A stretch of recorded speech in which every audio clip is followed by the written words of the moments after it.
can't make this up. Genuinely curious, are there actual instances where qualified native-born Americans couldn't get jobs in tech because foreigners took all of them? I'd be surprised if it's true, because at any given point, there are hundreds of thousands of unfilled jobs in tech. Post links to these openings. Here are the openings at my company.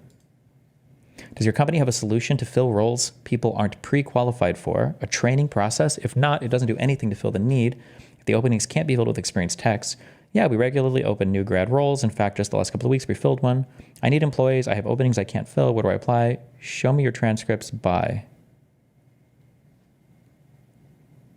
Show me what you've built, and either I'll interview you myself or physically show it to whoever actually would. Wait, this guy here is making fun of... Wait, I can't tell who he's making fun of. I need employees. I have openings I can't fill. Where do I apply? Show me your transcripts. Bye. Is he saying that he doesn't want to show his transcripts? What? He's making fun of college grads? But he's the guy that posted up here. Wait, do you have a company? Does your company have a solution to fill roles people aren't pre-qualified for? A training process? If not, it doesn't do anything to fill the need. If the openings can't be filled with experienced techs, he's also retarded. He's a schizo. Keep reading. We exist within an entirely non-physical infinite space-time... Oh, okay.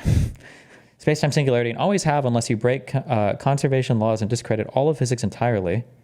AIs can build, but they can't do is think or analyze base reality. Offer a rebuttal. I'm not interested in smart-ass comments. Okay. Gotcha.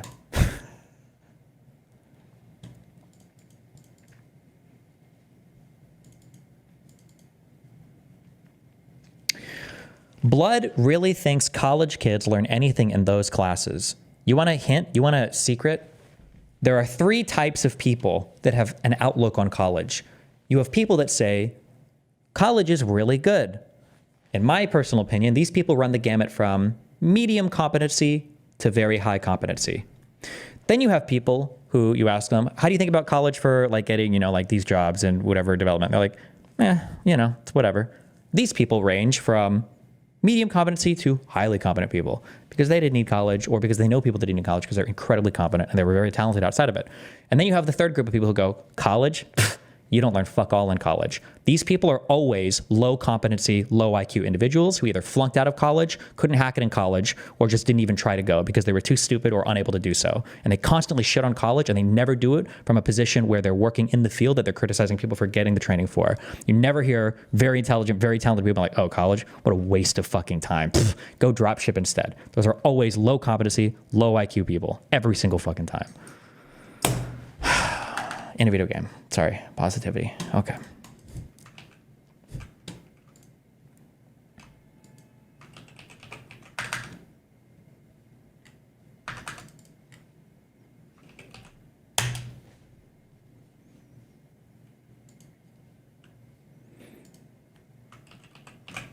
Wait. Do you know or have you known people like this in your life? As I'm sitting here pondering life, I've realized I'm looking at... Holy fucking shit, bro. Save some TRT for the rest of us. God damn. My bank account, I live with that much money. As I'm sitting here pondering life, I've realized looking at my bank account, I literally do not have any more money to gamble. I think I'm being forced into quitting here, and that's kind of how it goes until I get paid next month, which sucks because we tried. We tried our best, but sometimes you have to know when to quit. $600? $500, that's all I need. Well, you're gonna give me 600 back. I'll give you 600 back. You pinky promise. Wait, have you ever known people like this? Known people like what? Gambling addicts or? I pinky promise, babe. Just sign up with. Okay. Thank you. People who literally lose everything. Yeah, it's called a gambling addict. They always lose everything because that's how gambling works. That's why it's called gambling. If it wasn't, if you were earning money consistently, it'd be called a job. And also, yes, true. Always remember this and always remind people of this. Always remember this. Always remind people of this. Always remember this. always remind people of this. Every time a rich conservative or a rich whoever is talking about how much college is for losers, they're never sending their kids to trade school. Their kids aren't plumbers. Their kids aren't electricians. And their kids aren't off exploring the fucking... They're going to Yale. They're going to Harvard. They're going to MIT. They're going to whatever. Or they're like directly injected into incredibly successful companies right out of high school, okay? They're never just people who are like, yeah, my kid, he knew that college was a huge waste of time, so he went to trade school. Yeah, okay, blood. I'm sure he did. Yeah, me, I'm the CEO of a Fortune 500 company. The only school my kid needs is Hustler University. Okay, dude. Okay, dude.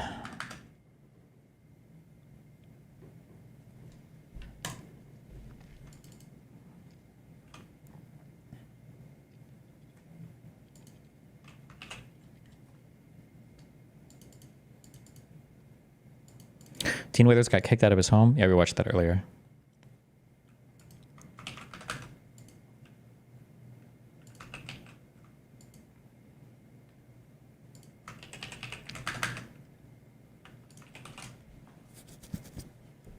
Okay, no more links. I have so many videos. I don't even know what I'm going to end up watching here.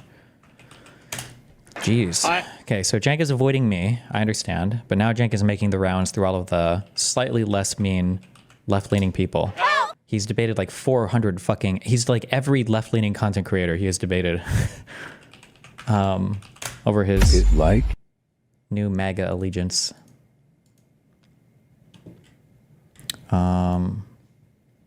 Okay, what is this? Florida pizza delivery worker stabs a pregnant customer 14 times because she was upset about a $2 tip. Brianna Alvelo, 22, was upset over a $2 tip after delivering a pizza to the Riviera Motel in Kissimmee and returned with an accomplice. The victim was celebrating a birthday with her boyfriend and 5-year-old daughter. She gave Alvelo $50 for a $30 order, but only tipped $2 because Alvelo did not have change. According to the police, the victim shielded her daughter during the attack and was struck in the back by the suspects.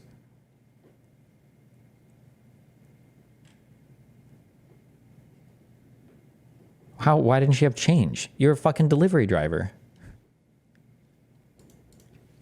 Arrested 22-year-old Brianna Alvelo and booked her into the county jail. They say she and a man broke into the Riviera Motel in Kissimmee this past Sunday and attacked a person in one of the rooms, all because Alvelo didn't get a big enough pizza delivery tip. Deputies say they found a victim with several stab wounds. First responders rushed the victim to the hospital. Oh, somebody in chat said this. This chick was definitely burglarizing an easy target, came back with an accomplice and masks. You're probably right. I wonder how common that is for delivery drivers. You open the door, you kind of see who's inside, you just see a woman and a kid or whatever, and then you come back with somebody in you. Well, I guess it depends on what did they take? They took a switch and stuff? Oh, yeah, okay.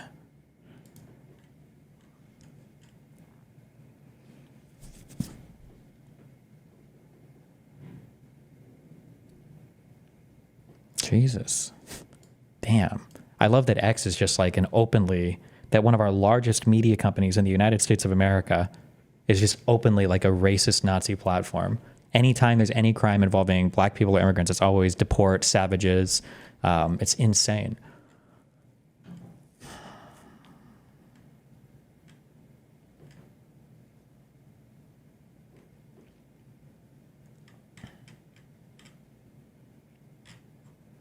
Wait, what? Hold on. This might be my inner American coming out, but looks like she already had 34 pizzas that day. Listen, for an American, this is not that fat. She's probably overweight, like in the BMI overweight, but 34 pizzas obese?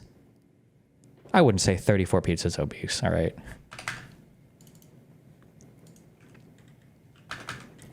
That's obese? You think she's obese? Give me a weight. We have a mugshot. Is it listed on the arrest report or whatever? Do they have a weight listed?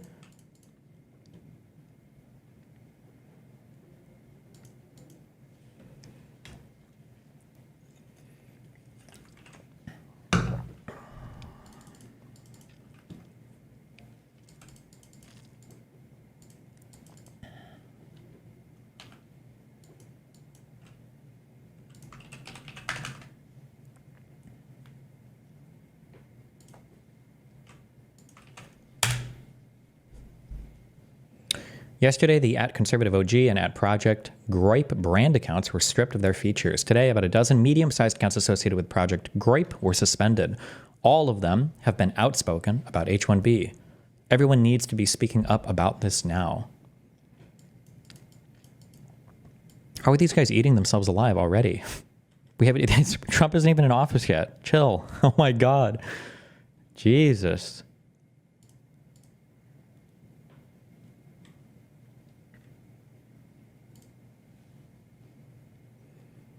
These third worlders with fake credentials are harder workers and smarter than you and your neighbors. You need to let them rule over you. Nope. Parag Agrawal holds a PhD in computer science from Stanford University and is a gold medalist in the International Physics Olympiad. Josiah Lippincott has a simple Bachelor of Arts in Politics from Hillsdale College. Oof. Is Hillsdale College, is that one of those like conservative schools or whatever?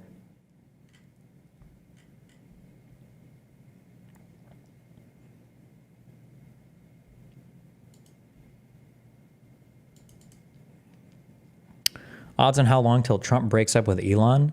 I don't know. Has Trump made a statement about this like H-1B shit? I would imagine Trump would be massively in favor of it, but I'm not sure.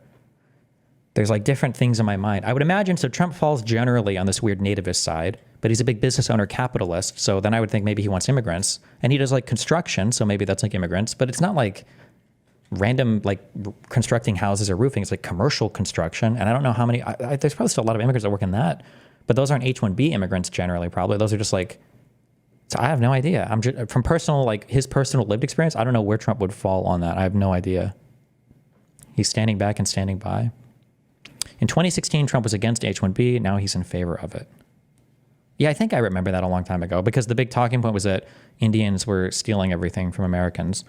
Bro, there is a subreddit called Canadian Housing Too. I think I clicked on this once and it was like, and it showed up in my Reddit for like a year because I clicked on it once. That subreddit, bro, there's a lot of Canadians that hate Indians. Holy shit, man. You ever want to find a group of people that fucking hate Indians? That is the most hate Indian subreddit on the goddamn internet. Oh my God. Hey, I've been making money for the first time from my stipend and living at home, so I have no real expenses, just conventionally speaking. What should I put my money into? I'm not sure where to start, and there's a lot of information out there. Well, what do you mean? I don't know. Invest in yourself. Or go get hot chocolate.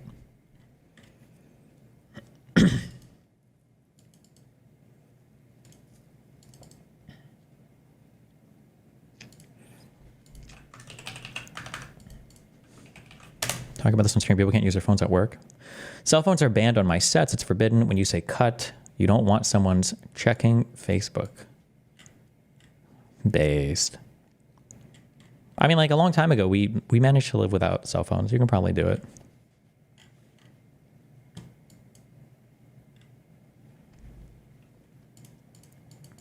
I've been skinny all my life, but now I'm getting heavier. Any advice for a newbie at cutting calories? Cut things out of your diet that are calorically heavy.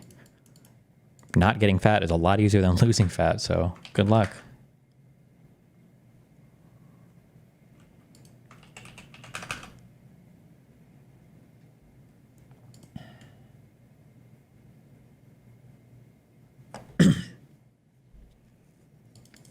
Easy for him to say. He has nothing to do as a director on set. Ask any grip how boring the days can be, waiting hours for nothing to happen. I mean, do grips have to be on set at all points in time, even when they're shooting scenes that don't need them? Is there no like back room or green room or other offset place outside where they can smoke a cigarette or hang out or whatever?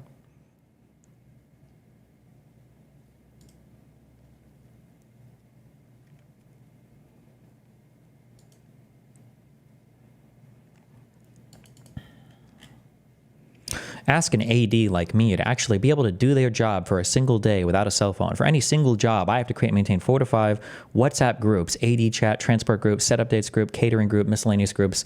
I have to coordinate the unit drivers using the transport group. I have to update producers, line producers, heads of departments as to our current progress on that day's call sheet and on the set. Do you think this guy's lying about being an AD and he's dreaming about it? Or is he autistic as fuck? Like if your job requires you coordinating with people,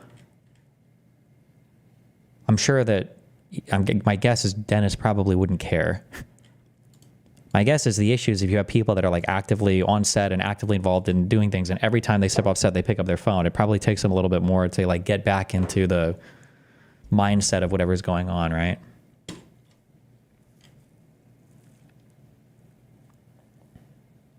This phone ban thing is incredibly entitled. It's a reflection of his own attention span, if anything, if he finds it hard to work with a cell phone present in his vicinity. Oh my God. Bro, talk about entitlement. Excuse me? You think I should be able to function for more than 2 minutes without a fucking screen in front of my face? Sounds like you're fucking entitled, mister. Because I need this. I need this. I need this. I need this. Jesus.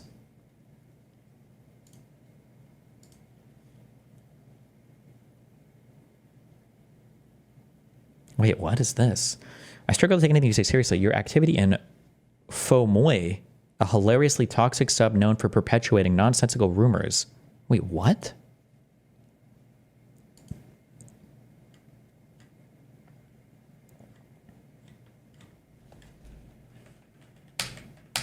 What is that? Wait, what does that even mean? 9 years? Okay, hold on. It's a Kleb subreddit? What is Kleb?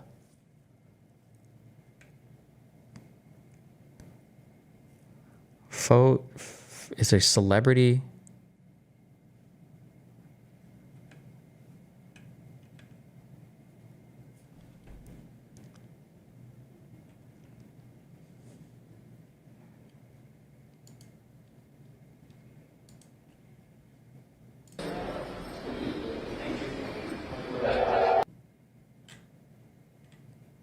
Oh, Jesus Christ.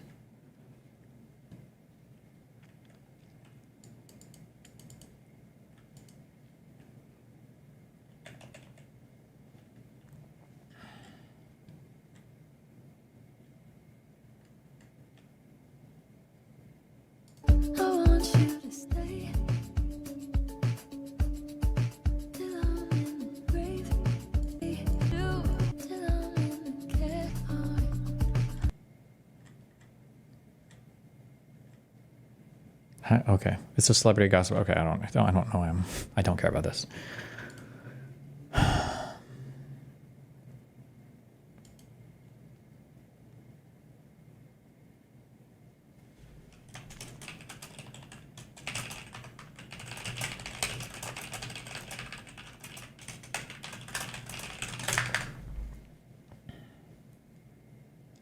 It's celebrity gossip plus deranged leftist woke scolding. Okay.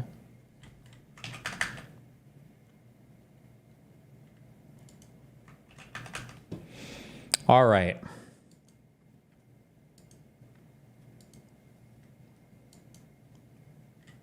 Jesus. Let's go with this first. Fuck it. Now, Tyler's journalism consists of him going into hot-button political situations. Wait, no. Now, this here is Tyler Oliveira, YouTuber turned investigative journalist. With 7 million subscribers, Tyler's had quite a bit of impact on the world, with hit videos such as cat-eating Haitians in Springfield, Ohio, or neo-Nazis uprising in Germany. His investigative work... Wait, is he one of the guys who we... is he one of the guys that we watched a video and he was trying to prove the Venezuelan gang shit, but it ended up like all being like kind of bullshit? Or... Yes, okay. I said this in connection with like the J6 stuff, but there's, even beyond that, there's so much footage of like court stuff online that's like so interesting, but it's just like so small that nobody would ever look at it. I think a city council lady was arguing or was asking questions to one of the Trump litigants for voter fraud allegations in Georgia. And she was asking the guy, she was like, hey, so you said that there was voter fraud in like all these places. And the guy's like, yeah. And she's like, well, I live here. I called these people. I called this building. Like what you're saying is, did you check any of these? Oh, fuck. Does anybody remember what we watched? I feel like this video had like 100 views on it. I don't even know if it was Georgia. Georgia City Council... Trump lawyer, voter fraud. Was it the black woman? No, I think she was an Asian woman. I'm never going to be able to I think it was in your J6 notes. Oh shit, is it?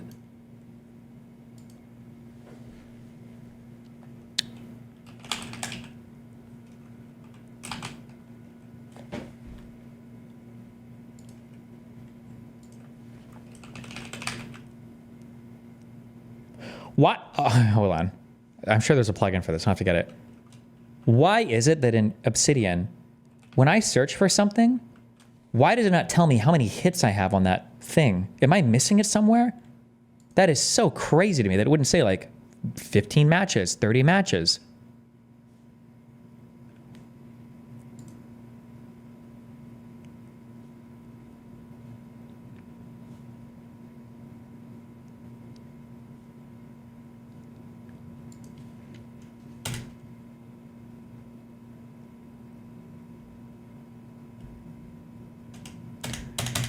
I don't even know if the lady was in Georgia.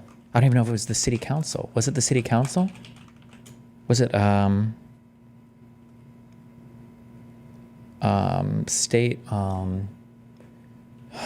let's see, city council, it could be state assembly?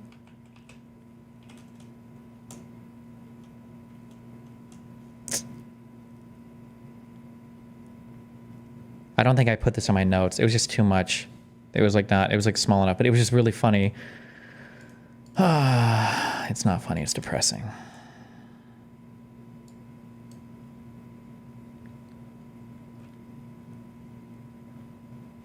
Was it a hearing? I don't think so. I don't even know what the...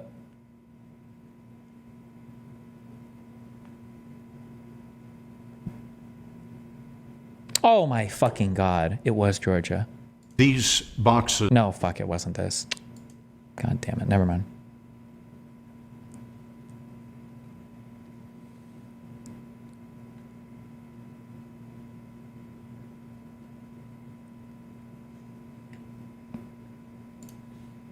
%100% retally of all These.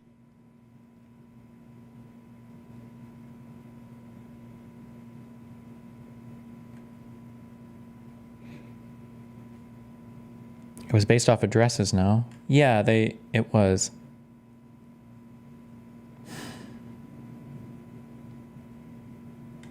I don't even know if Georgia was the right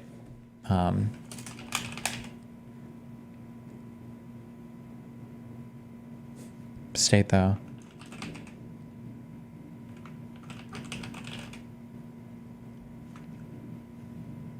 Whatever, fuck me. Okay, don't care. Was it Arizona? I don't know. I'm never finding this.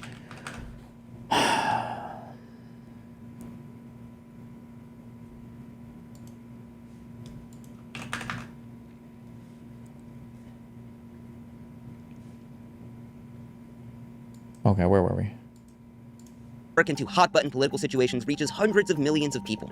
Now, while Tyler claims his videos raise awareness of the problems in our world, we are informing people about current events, topics that the broader public needs to be aware of. and that he's YouTubified news and journalism, We've YouTubified traditional news and documentarian content. and while his fans state that Tyler's one of the greatest journalists of our time, that he's unbiased, a searcher for the truth, I'm here to tell you today that this is all a big lie. In my opinion, Tyler pushes hoaxes for truth, dehumanizes people for clicks and views, and manufactures fake videos to sell to hundreds of millions of people as hard-hitting journalism. In my opinion, Tyler only throws gasoline on the problems in America, all in the name to get clicks and views. Today, we are going to expose who Tyler Oliveira really is. Because whether you're left-leaning, right-leaning, you like Tyler, you hate him, I think everyone can agree that a lie is bad.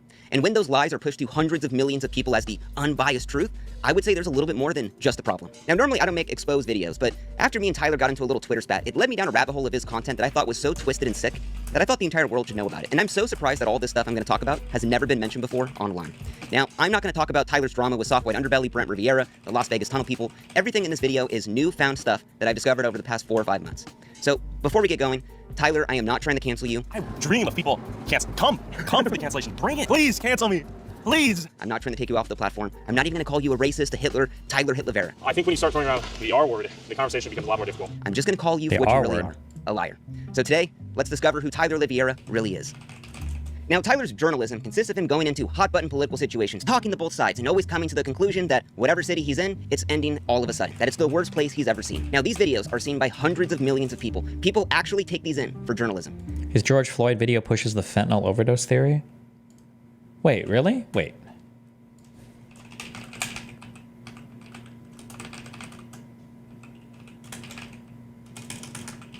Wait, I investigated George Floyd's quote unquote murder. Oh no.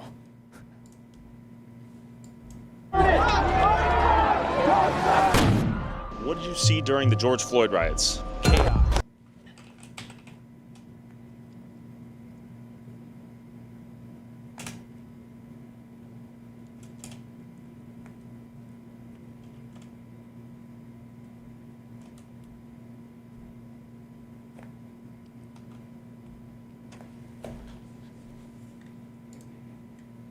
Pass it off basically is that it was gum in George Floyd's mouth. Interesting. And there were drugs found, in his car, on him. The autopsy is something that also could have been released within 12 hours. The autopsy is complete on George Floyd. Still to this day, the only official autopsy by Dr. Andrew Baker of the Hennepin County Medical Examiner's Office. And that autopsy shows there's no strangulation marks on George Floyd, no asphyxia, so many things that would also have counted. Well, no strangulation marks is one thing, sure. No asphyxia. Strangulation marks on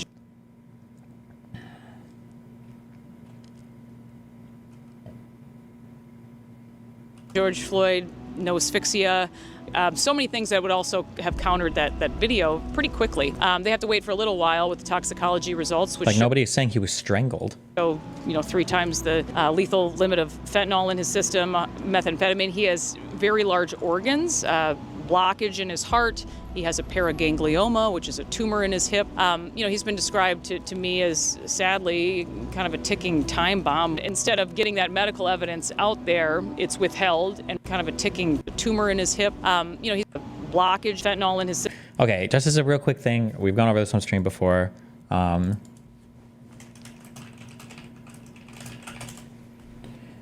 I think norfentanyl is a byproduct that's produced or created in your body once you're, is it your kidneys that process most shit? The fentanyl or whatever, norfentanyl, I think is one of the byproducts that's created from that, meaning you've already metabolized some of it. A lethal amount of a given drug might vary greatly depending upon the tolerance that a particular person has to that drug. Anybody that just tells you, this is a liver thing? Okay. Anybody that just tells you that this is the lethal amount, they had this amount, therefore they are dead, that's not how at least a lot of drugs work.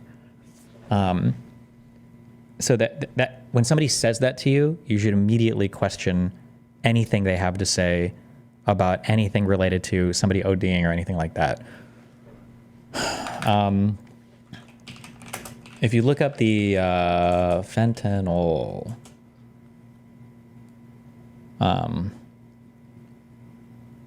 LD50 is usually the dose theorized to kill people 50% of the time if you take a certain amount of it. I don't know if there's an official LD50 of fucking fentanyl.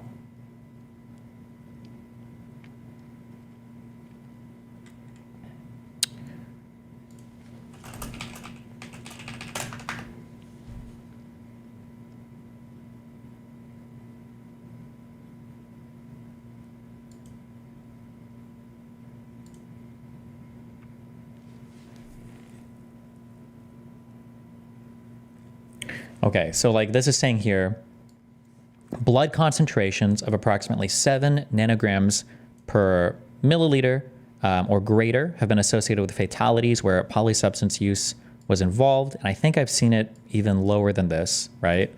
So when you look at George Floyd's result and you see 11 here, okay, and you say, okay, well, 7 or lower, or I'm sorry, 7 or greater could be associated with fatalities, the inclination here is like, okay, well, obviously this is an overdose and a death due to overdose.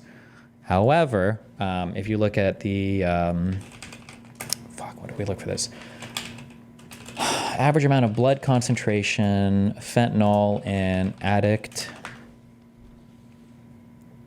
It's insane how quickly your body, toxicological analysis was performed for all descendants, hold on.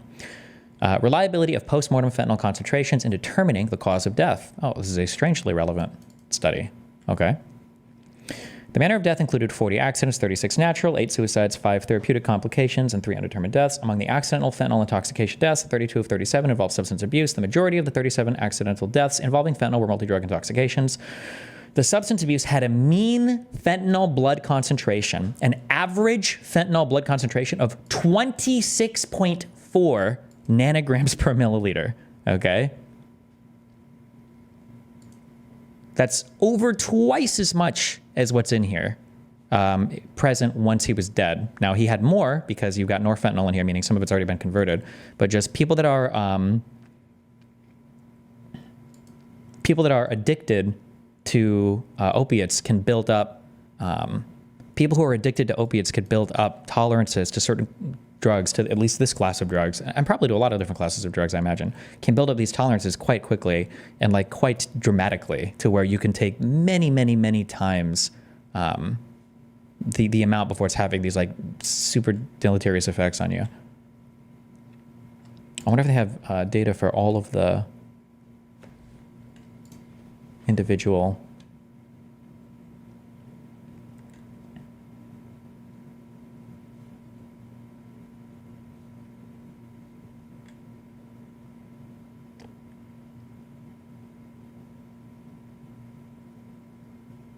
Jesus. The highest recorded one for a death was 102.2? Holy, is that right?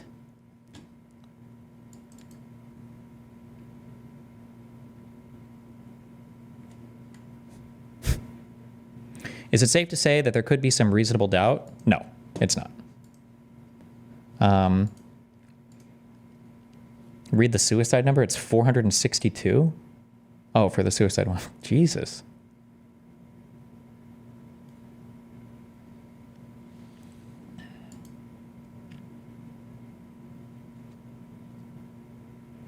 Honest question, if he wasn't a fentanyl addict, do you think he would have survived? I don't know. That's really hard to say. It could have played a role. I mean, my guess is going to be that all downers are probably CNS depressants. Fentanyl is probably a depressant. If he had no fentanyl in his system whatsoever, he might have been okay.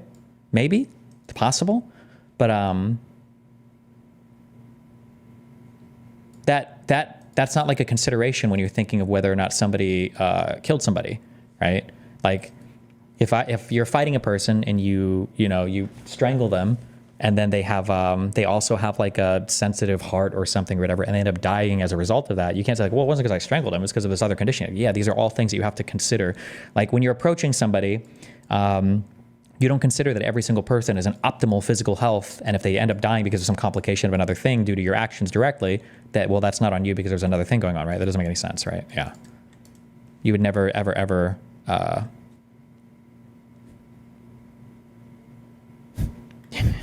never take this seriously. I was a first responder on the scene during George Floyd's death. I can tell you with firsthand experience that George Floyd died of a fentanyl overdose. I was leaning on his neck because I wanted to stop it from traveling to his brain.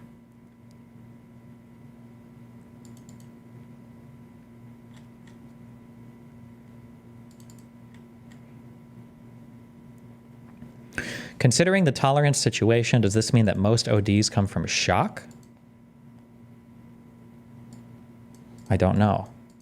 No, probably not. I don't know if shock at all plays into ODing on depressants.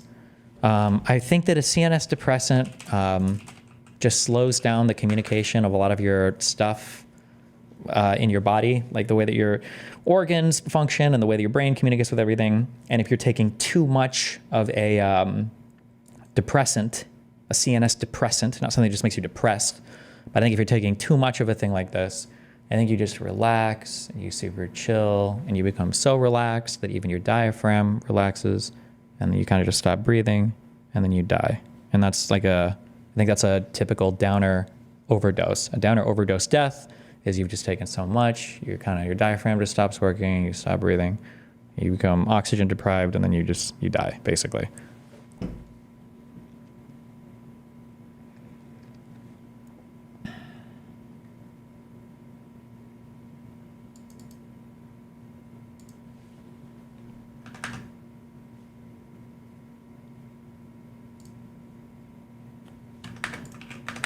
Okay.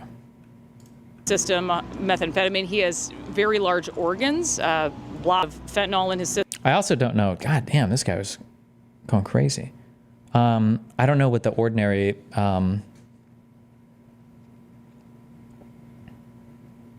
methamphetamine concentrations in your blood are for ingesting drugs either. I don't know.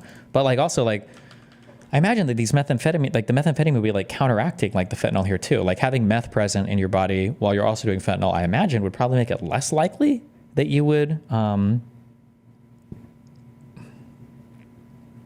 die from a downer overdose. I'm not 100% sure. I don't know 100% the answer. I don't know. That'd be my guess, but. System, methamphetamine. Like at this point, yeah, he's basically sober. I'm just kidding. He has very large organs, blockage in his heart. He has a paraganglioma, which is a tumor in his hip. He's been described to me as, sadly, kind of a ticking time bomb. Instead of getting that medical evidence out there, it's withheld and released on the same day that George Floyd's family releases their own, they call it an autopsy, but it's really anything but. It's two medical examiners hired by George Floyd's family, and they basically say, George Floyd was a healthy young man, and he died from what you see in the video. Why wasn't the public told that Thomas Lane called for an ambulance 36? He died from what you see. And they basically say, George Floyd was a healthy young man. So, I don't want to get into all of this shit. Not to like do a whole bunch of random shit, but just because you're addicted to drugs doesn't necessarily mean that you're unhealthy. Depending on the type of drug you do, how long you've had the addiction, and how good the rest of your health is, it is possible that you could have somebody who's addicted to fucking heroin, to fentanyl, to some uppers, amphetamine, cocaine, who is like in general, like they're in relative good health. As ironic as it is, George Floyd did look like he was pretty physically fit. He might have enjoyed general good health, but he was also addicted to drugs.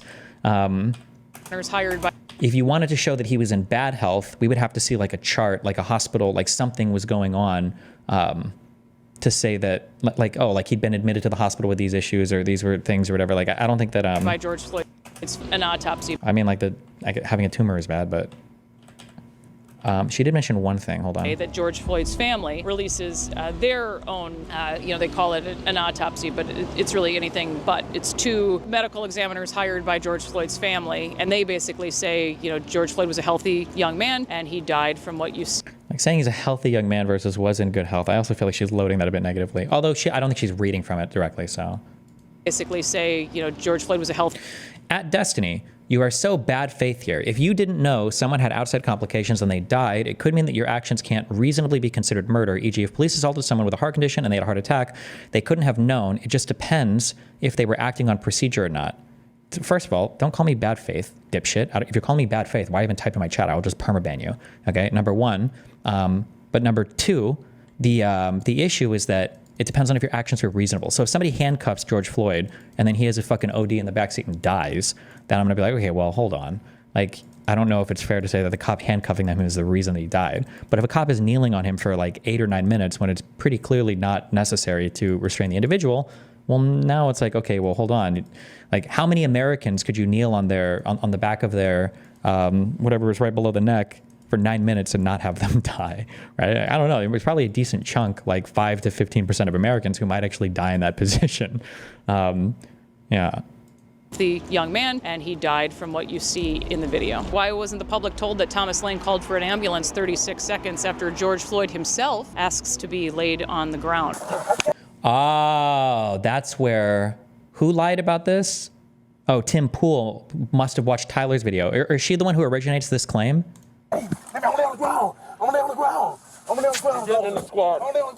Why is this all blurred so you can't even see at what part this happens? George Floyd did not ask to be put on the ground and have his neck kneeled on. This is when they were like trying to put him in the car and he was like, oh, put me on the ground or whatever. This is not... 36 seconds after George Floyd himself asks to be laid on the ground. He's a healthy young man, and he died from what you see in the video. Why wasn't the public told that Thomas Lane called for an ambulance 36 seconds after George Floyd himself asks to be laid on the ground?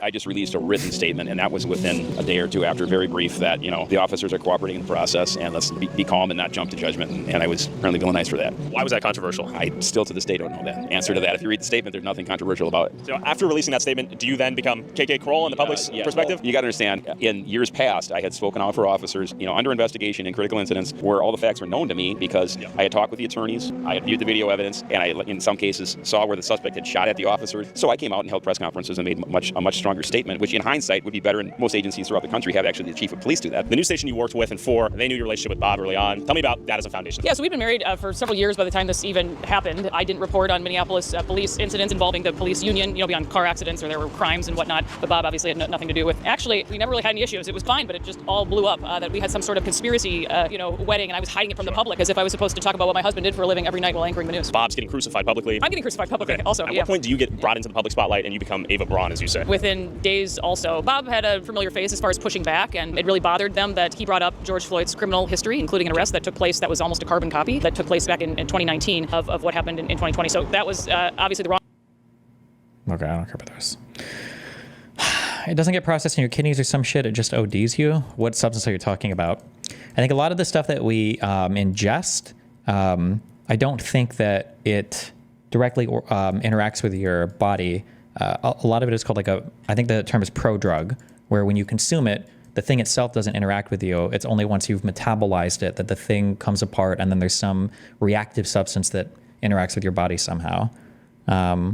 So like psilocybin, I think, has no impact in the body, but when it's metabolized, something is broken off of it, and then it becomes psilocin or whatever, and that's a thing that now it like plugs into things in your body, and now you are having a reaction to it. There might be some things that directly interact with you when you eat them, though. I think there is. No, there is. There definitely is, because not everything is a prodrug. I don't know what the difference is, but some things you have to metabolize, some things you don't.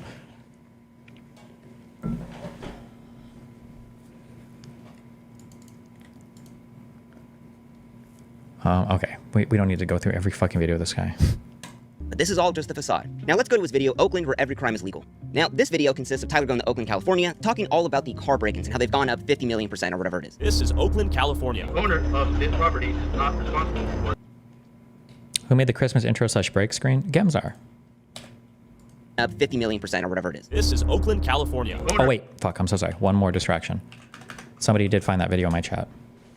Mr. Brainerd, I did have a... Vyvanse is a prodrug, correct. So this was a lady, it's got 42,000 views. Georgia Democrat, is she in like the city council or something? It's a very small political position. And she's attacking a guy who produced an analysis of the 2020 vote in swing states that claims that massive amounts of illegal votes were cast. Please just remember this. I'm sorry, we will watch some of this. Just because anytime somebody's like, proof of voter fraud, proof of voter fraud, proof of voter fraud, and we watched a lot of this court footage on stream a couple months ago. This is like what all of it was. Mr. Brainerd, I did have a chance to read through your affidavit and look at the exhibits that you attached to the affidavit. And you allege that there are individuals who cast invalid ballots, and you believe the claim you're making is within a reasonable degree of scientific certainty. So I did take a look at the exhibits you attached, and I do want to share with you some of the things that I found that appear to be incorrect to me. And I'll just address these in orders of the exhibit attached, and I'll just, in the interest of time, highlight the most notable things that I found. The first exhibit attached, Exhibit 2, is a list of folks who were registered to vote in Georgia and have subsequently registered to vote in another state.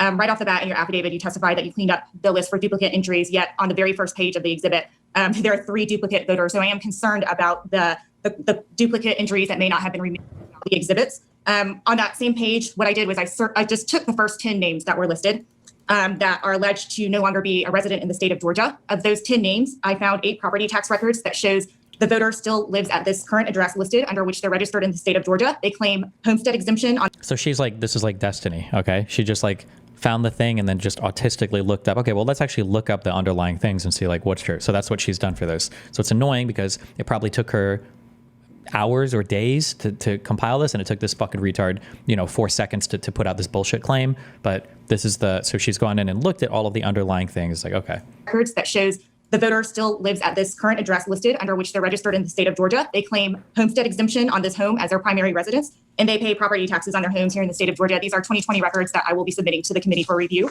Of these 10 voters that I researched, I was able to reach one voter on the phone. the voter verified that both he and his wife still live at this address in the state of Georgia, and he has only voted in the state of Georgia. He has a lengthy voting history that I was able to pull as well. From this very same list of individuals, one individual is alleged to be registered in both Georgia and Arizona. I was able to confirm her registration in Georgia and match her voter registration to a property tax record to confirm that she still holds residency in the state of Georgia as her primary residence. I cross-referenced her with Arizona's database and in fact did find a voter with the exact same name, and they are exactly the same age. However, the voter in Georgia was born January 17th and the voter in Arizona was born on April 17th. The voter also has a very common name, and I subsequently just typed in her full name, first, middle, and last name. In the state of Georgia, 117 people share this name, according to white pages, and in the state of Arizona, 54 people share this name. There was another similar scenario with another individual on that same list, registered allegedly in both Georgia and Arizona.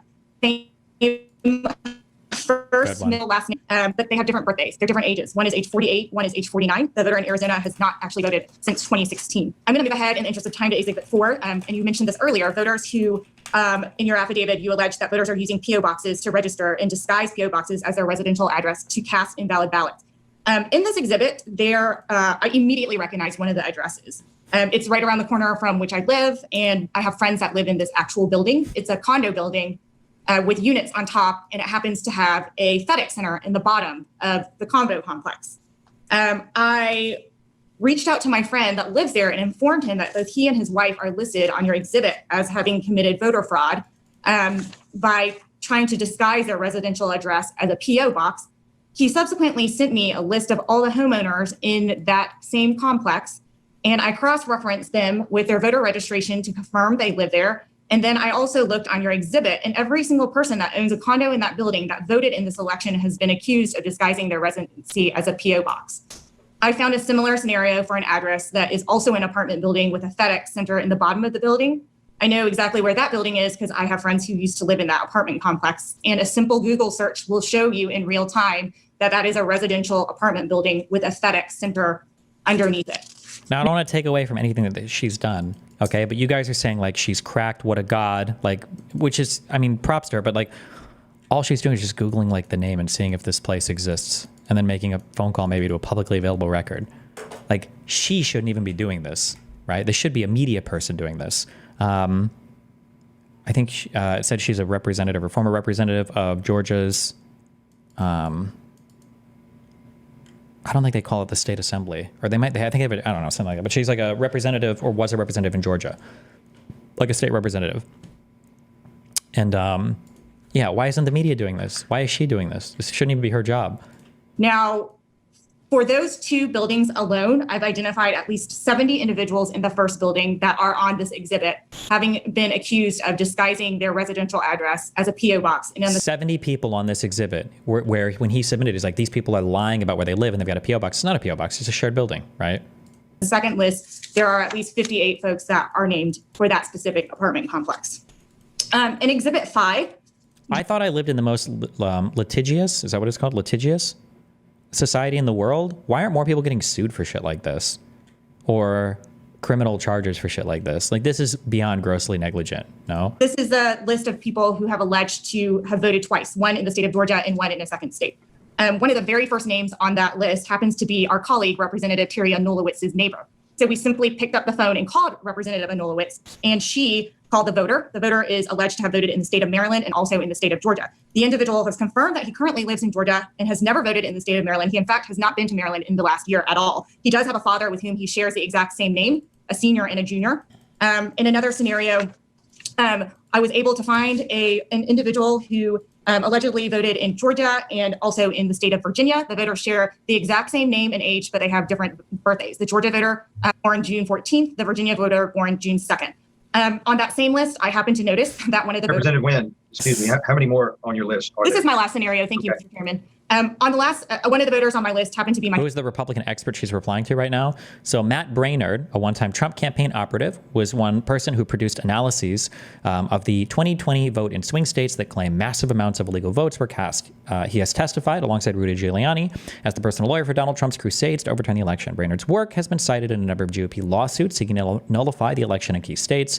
He's raised nearly $700,000 for his so-called voter integrity project, and he's been paid handsomely to serve as an expert witness on voting data in several of the court cases. constituent. I attempted to call her, was unable to reach her. So I actually just drove over to her house and talked to her and her husband yesterday afternoon. They've lived in Georgia their entire lives, have lived in that same house since 1985. They've never even been to the state in which they're alleged to have double voted. Earlier, Mr. Adams did testify that there are circumstances in which voters have the exact same name, first, middle, and last name, and the same birthday. Based on what I found, I'm led to believe that many of the names listed on your exhibits are erroneous. And these allegations are very serious allegations. You've alleged that these voters have committed a felony. Yep. When I picked up that phone and I called my friend and let him know he was on that list, he and his wife were very surprised to learn that their names have been attached to a federal lawsuit, and there have been no attempts to contact them to verify any of this information. So these voters, in fact, have no idea they're being accused of committing a crime in a public filing where both their names and their addresses are listed. And these voters are both Republican and Democrat. It's not a partisan list. So to be clear, there are many people who have been accused of committing felonies, and there are many common names in these exhibits: Smith, Williams, Johnson, Taylor, Davis, Miller. In some cases, as you admitted earlier, that should also be a red flag when you're like, here's all these people who double voted: John Smith, Emily Johnson. It's like, wow, interesting. A lot of people with very common names seem to be committing these crimes. Use birth years, in some cases, birthdays. But did you use any more specific, unique identifiers, such as social security numbers? Oh, somebody just linked this Matt Brainerd's Twitter, and the first thing I see is Matt Brainerd has blocked you. Nice, based. Or driver's license? Wait, oh my God, hello? Wait, what are these retweets? I'm sorry, 1 second. The last smart person left India decades ago. Based on average IQ and population data, we would expect to find approximately 14,000 smart people in India. Population of 1.4 billion? Also, I'm sorry, this is a ChatGPT thing, isn't it? Average IQ and standard deviations. The average IQ for India is estimated around 76? What? According to, isn't that below, like, retarded? What IQ? Wait, hold on. IQ standard deviations.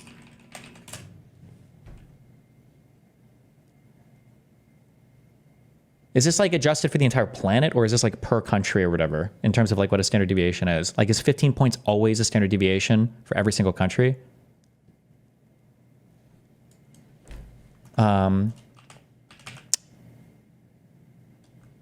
What IQ are you considered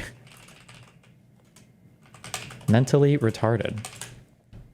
70 to 75. The vast majority of people in the U.S. have an IQ between 80 and 120, with an IQ of 100 considered average, to be diagnosed as having mental retardation. Persons have an IQ below 70 to 75. His average IQ for India is estimated to be 76.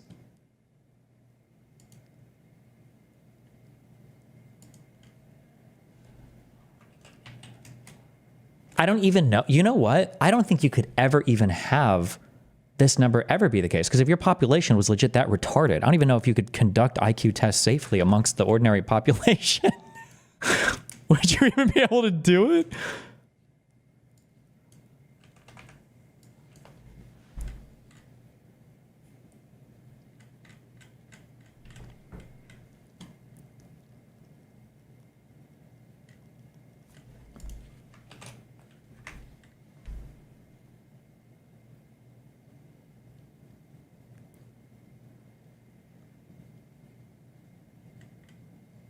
World population review. I don't even on this website. Jesus.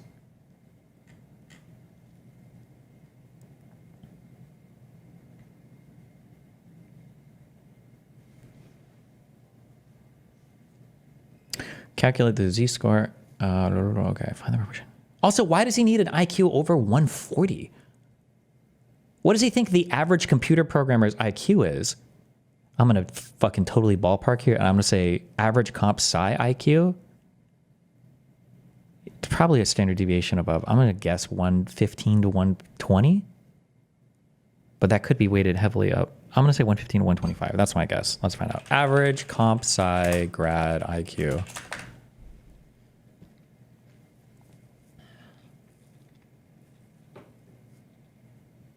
According to a study by PayScale, the most reputable IQ measurement firm ever.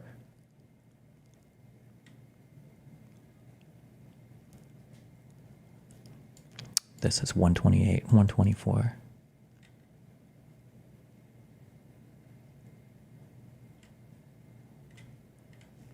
Why 140? damn, that's a really fucking smart person. Like if you have 130 IQ, you're like 2 standard deviations above, I don't remember how the percentages work out. What percentage of the US population above 130 IQ? You should know this if you understand standard deviations, I guess, but I don't. One day we'll do the stats class. 2% of the population is above 130 in the US. Like, okay, I don't know. Anyway, sorry. Wigger, is that Sam Hyde or is that Nick Fuentes? I forget the account. Oh, this is Sam Hyde, okay.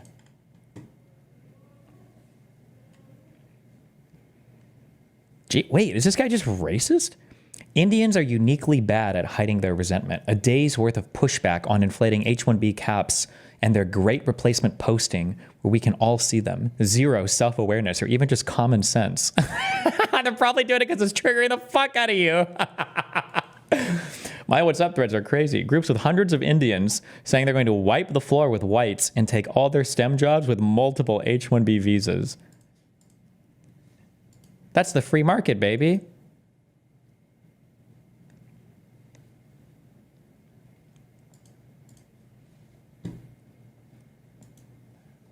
Apparently we're not free market anymore.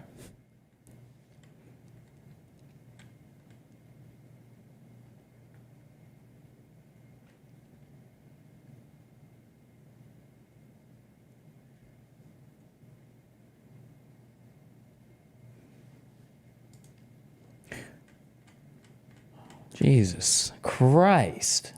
Since Silicon Valley hiring is everyone's attention, here's the experience of someone who was a hiring manager for over a decade during Apple's meteoric rise 20 years ago. No dirt, big reveals, or criminal conspiracies, just thousands of tech bro resumes later. I managed the team in software engineering that kept third-party apps working when we shipped new OSs. We worked with QA, but we weren't QA. I hired mostly new college grads. It's a tough hiring profile, finding people who knew computers well enough to be able to intuit and bird dog whatever crazy thing an app or the OS was doing that broke it, and then convincing them to join a team where they wouldn't be writing their own software. It was an entry-level position in Star Wars Enterprise that offered contact with and visibility of every other group.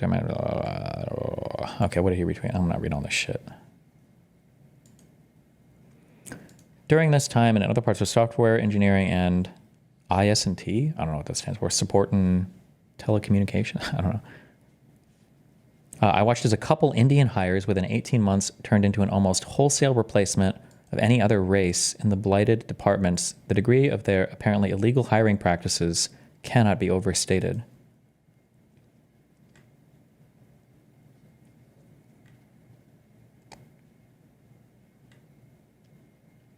Wait, what? Wait, what? Oh, wait, what? Okay, wait, hold on. This gets way weirder. 1 second. I'm sorry. I talked at many dozens of Indians and quickly learned a few things that are invariant. They are helpfully accommodating to the point of obsequiousness, and this holds regardless of whether they have any clue what they're talking about. This is crucial to understand. When you are speaking with an Indian, you are not communicating. You are engaging in a choreographed dance where they are exclusively tasked with mirroring your moves and leaving you to walk away thinking that your needs will be satisfied. And that is all that has happened. If you don't know which follow-up questions to ask, you'll have no idea that you've just been handled by an entity that understands how to close, but not how to deliver anything promised. The idea of the latter is never even part of the equation, utterly alien minds to us. One of Britain's greatest crimes was teaching them to speak with that hackneyed gobbledygook accent because it simply fries the brains of most Americans. It is camouflage for the fact that they will lie as easily as you or I draw breath. It's indescribable. Thankfully, I became good enough at technical interviewing that a couple simple questions would break their lies wide open, and I could simply nope out in good conscience. I could simply nope out in good conscience. After a while, a glance at such resumes told me how the conversations would go, optimizing away the rest. During this time, in other parts of software engineering and whatever this stood for, I watched as a couple Indian hires within 18 months turned into an almost wholesale replacement of any other race in the blighted departments. The degree of their apparently illegal hiring practices cannot be overstated. But of course, who's going to complain and to whom? One of my last cross-functional meetings at the company, myself, and one or two other guys from our org met with one of the terraformed orgs. There were 25 of them packed into a room for a meeting that required 5 people tops. Regardless of context, every American needs to understand that they will lie, they being Indians, will lie under any circumstances for any reason or no apparent reason whatsoever. Wait, bro, are Indians like the T-1000 fucking work destroyers? Wait, what the fuck?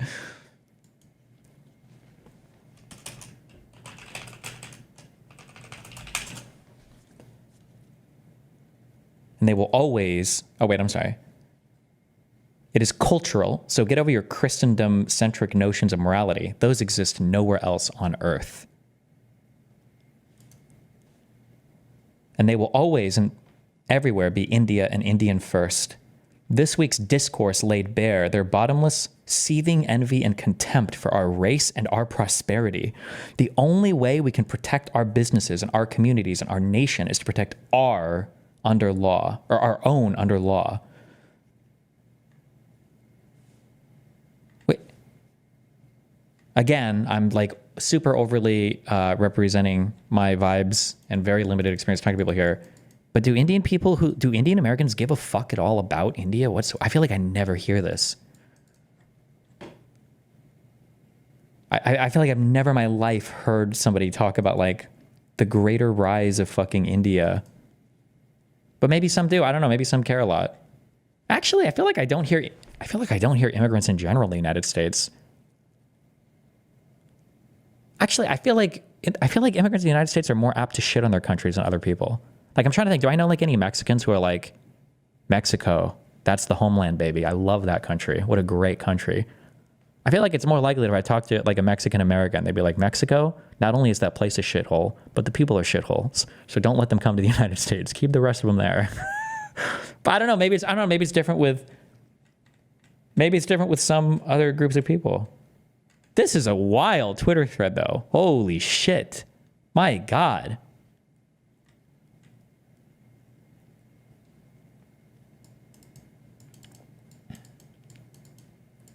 Holy fuck.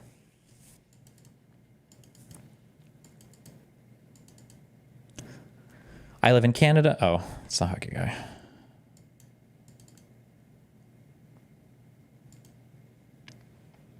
I am white, but I'm also 0.2% Indian. There's no way I can lose this fight. Based.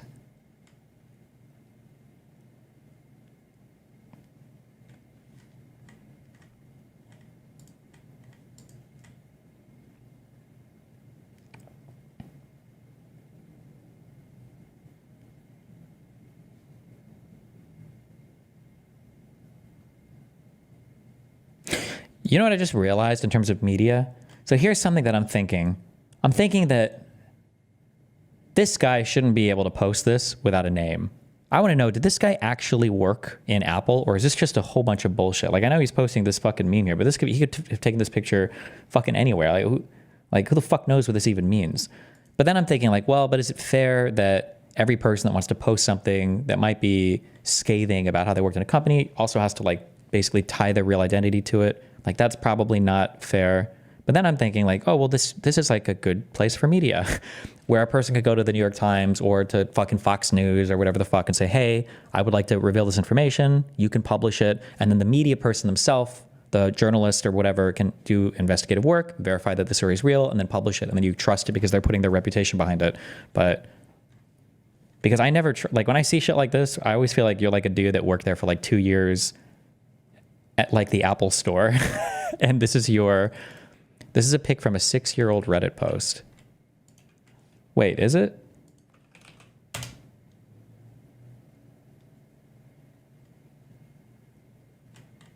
Wait, why are these people all typing in another language? Is this a different Reddit?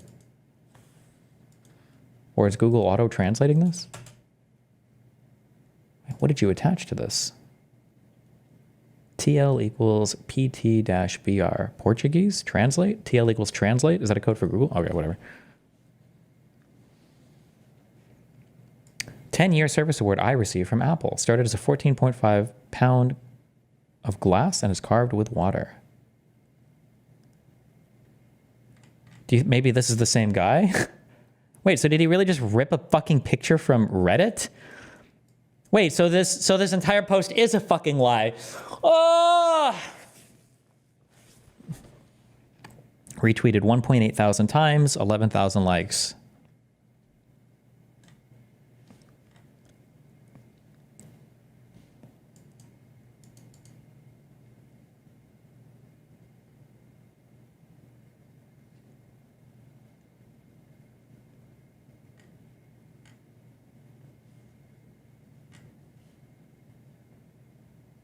Maybe it's the same guy? Whoa, uh-oh.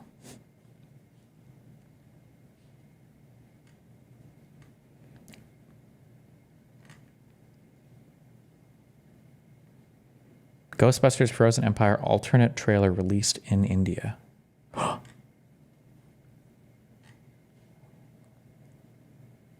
that a coincidence? Fancy Mall had a caviar booth. Is this Century City in, I want to say in LA. I don't know the fucking city it's actually in. Or is this some other place? No, somebody said no in chat. Good enough for me.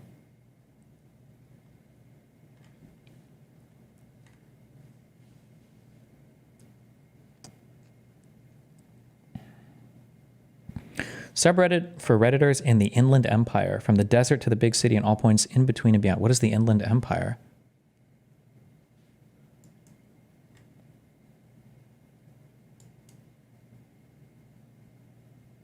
Is this in...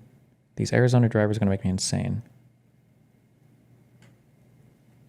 That's like San Bernardino. East of LA.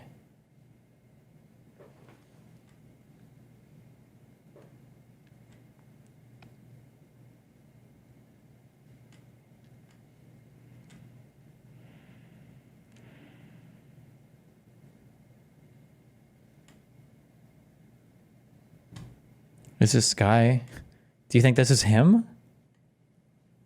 I feel like it's not. This account seems way less.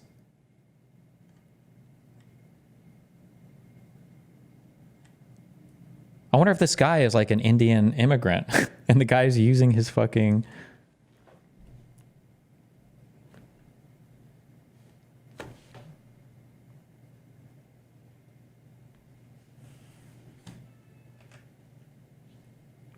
Look at the alt text on the tweet image.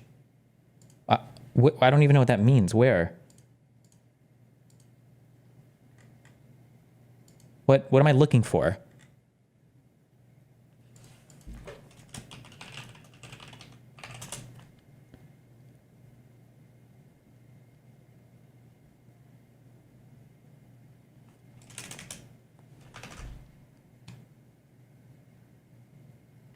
He acknowledges that the picture isn't his in the alt text of his original tweet.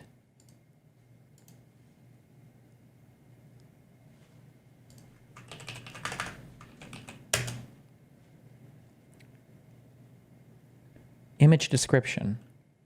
Wait, what? You can put alt text on fucking images? Wait, how do I access this? Why can't I see this? Oh, wait. Oh, crazy. Everyone who worked at least 10 years received one of these very heavy lucite trophies. The image is from Reddit, but they're all the same. Bullshit. Why would you post this here? No, this is covering his ass. I don't believe this for a microsecond. I don't believe that. Why wouldn't you post your own? Why would you post this at all? You're obviously posting this for credibility. I didn't even know you could fucking put alt text on fucking Reddit. Jesus. I also don't like calling this alt text. Am I crazy?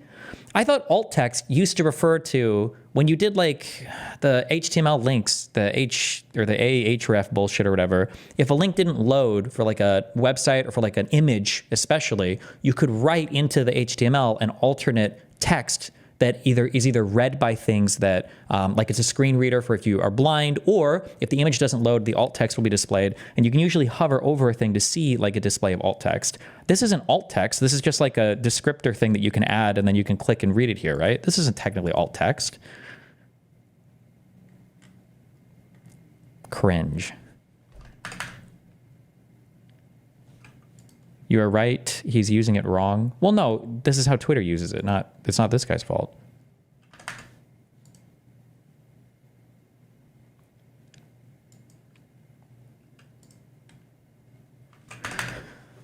Okay, I don't care. Don't care about this. This guy is cringe, and that was a very weird Twitter thread.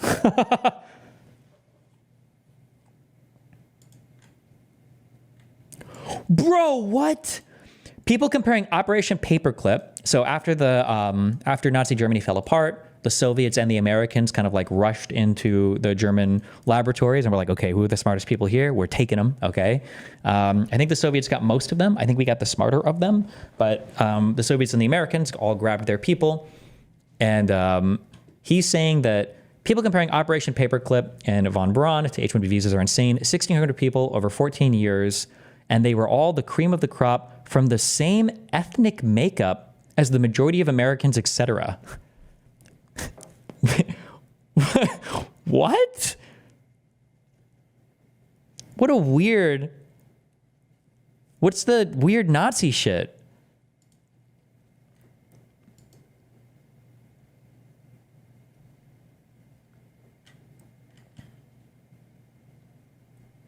Ooh, poor Vivek. Oof. He rolled so poorly on race for like this particular admin. Damn. This is going to be a fight. I wonder how long this will carry on for.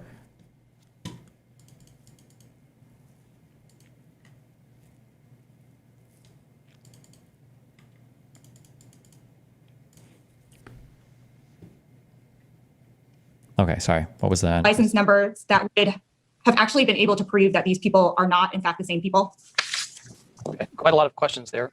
First of all, I actually want to thank you for helping to... I hate people that do this. Thank you for doing my homework for me that I didn't do any of. Thank you so much. You're a true patriotic American. Raise issues to help better validate the data. It's only with strong scrutiny that we're able to be completely confident in our findings. So to answer some of your questions, first, we never used anybody's just birth year. It was always had to be a complete match. In fact, because the default date for so many birth dates is the 1st of the month or the 1st of January, whenever that's whenever those components are missing, we actually excluded everybody that was born on the 1st of the month or January 1st for any of our matching. Second, you bring up the issue of duplicates. In the total number of 20,300, is it 12, I think, that is a completely deduped consolidation of lists. While individuals might have had multiple NCO records, we have a completely unique list of county and voter ID numbers. That totals 20,300. Regarding some of the other name issues that you found and other issues that you've raised, as I mentioned, I'd be more than happy to address all of those. If you'd send them to me, I would give them an additional validation and scrutiny and get back to you on them. I do have a follow-up question. As you mentioned, you said that you used complete birthdays. Where were you able to obtain those birthdays? We know that the Secretary of State here in the state of Georgia doesn't provide birthdays. Where did you get those birthdays? Right. No, you've actually made a very good point. Remember, we actually have no way to obtain that information. That's a good point. We actually have no fucking idea whatsoever. We bought it from fucking random advertisers. Third party, independent of the government. So many of the tools that would be necessary to catch a lot of the people that we think we've missed and to do further validation. Those tools reside solely in the hands of the state government. Yes, because you're trying to validate whether or not people have committed crimes, felonies, in fact. And it is the job of the government to do that investigation. Individuals don't investigate people for felonious activity. If you feel like you have reason to believe that a crime has been committed, then you report it to the DA, or I guess the Attorney General, or the media, or whatever, so that the DA or the Attorney General wants to pick it up. Yes, that's how it works. Congratulations. So the driver's licenses, social security numbers, what I presume would be, the state probably has its own list of dates of birth that it's not releasing publicly. It's sort of set up in a scenario that only the state can definitively answer those questions. Now, in my affidavit, I don't believe I specifically accused anybody of committing crime. I said these were indications, over and over again. Potentially illegal ballots has been my language. Indications of... Oh my God, coward. Legally cast ballots. I've not accused anybody of committing a felony in any of my affidavits or declarations. But again, many of these tools are only available to the state, and I'd be happy to work with them and give them guidance on how to apply them, and to basically prevent illegal ballots from being cast. And I'd be more than happy to cooperate with them on that. So thank you for your questions and raising your points. And I look forward to evaluating the names you've identified and giving you feedback and updating you on that. Thank you for that. And it is true that it is hard to obtain accurate information because a lot of this information is protected. I didn't answer your question. Actually, dates of birth. Yeah, sorry. We have 5 different commercial date of birth vendors, each of whom has a confidence code that they use to determine. Oh, it is advertisers. The likelihood of that date of birth being accurate. We then applied our own a level of scrutiny to that to do our very best to obtain what is we believe to be an accurate birth date. And I would say that, in the research I cited on the uniqueness of names, dates, and dates of birth, it says that it's accurate up to 99.6. I've also, in the same research, found that NCOA is a... Think about what he just said there. They said that it's accurate up to 99.6. Wait a second, excuse me. What is the population of, say, Georgia? 11.03 million people. 11,030,000 people. You said it was accurate to, you said 99.6%. So this would be 4%, 0.4%. So that's 44,120 entries then, theoretically, if they had data on the entire population or whatever, but this is just for one state. So this many would be inaccurate then? Are you using this? How many bad voters how many illegal voters did you say there were? How do you even filter these out? How do you know? The valid method for identifying dead wood. So I rely on that research and the methods we have. And again, I've given... Times 10 that? Wait, did I do this incorrectly? Given this data to the state. They are the best arbiters and ultimate arbiters of it. I really just want them to give it the scrutiny it deserves. So again, I thank you for your questions. And I do have one more final question. I'm sorry. Oof, cut off. 400K, 11 million, 4%.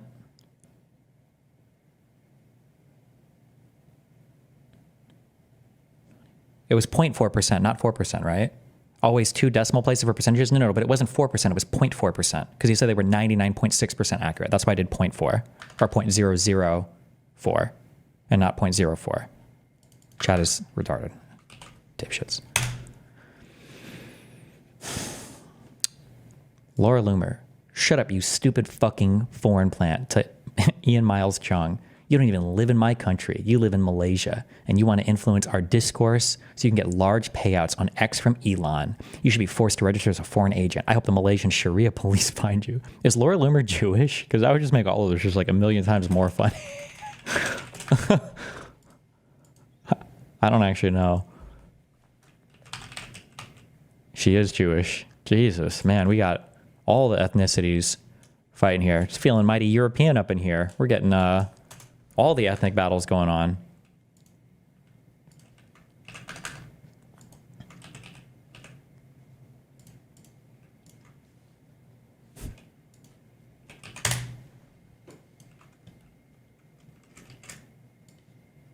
Hold on, sorry.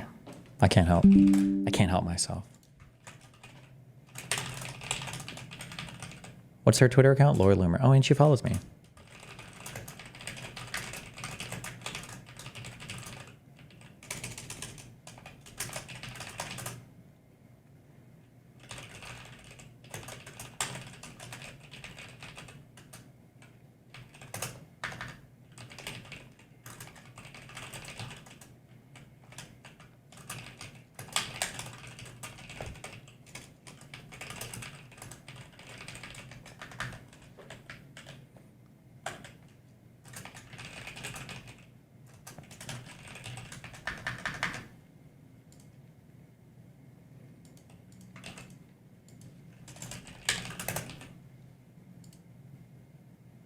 Okay, sorry, I'm done. Okay.